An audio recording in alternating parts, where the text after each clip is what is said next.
ইসলামী প্রজাতন্ত্রী পাকিস্তান দক্ষিণ এশিয়ার একটি গুরুত্বপূর্ণ দেশ, যা কৌশলগতভাবে দক্ষিণ এশিয়া, মধ্য এশিয়া এবং মধ্যপ্রাচ্যের সংযোগস্থলে অবস্থিত। এটি বিশ্বের অন্যতম জনবহুল একটি রাষ্ট্র।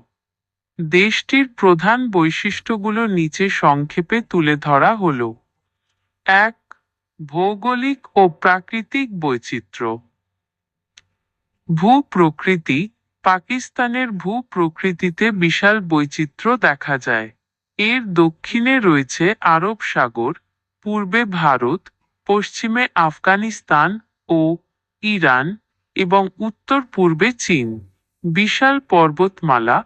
দেশের উত্তরে রয়েছে বিশ্বের অন্যতম উচ্চ পর্বতমালা হিমালয়, হিন্দুকুশ এবং কারাকোরাম পর্বতশ্রেণী, যেখানে পৃথিবীর দ্বিতীয় সর্বোচ্চ পর্বতশৃঙ্গ K2 অবস্থিত। সিন্ধু নদ। সিন্ধু নদ, ইন্ডাস রিভার, দেশটির প্রাণকেন্দ্র, যার অববাহিকা পাঞ্জাব ও সিন্ধু প্রদেশের বিশাল উর্বর সমভূমি তৈরি করেছে।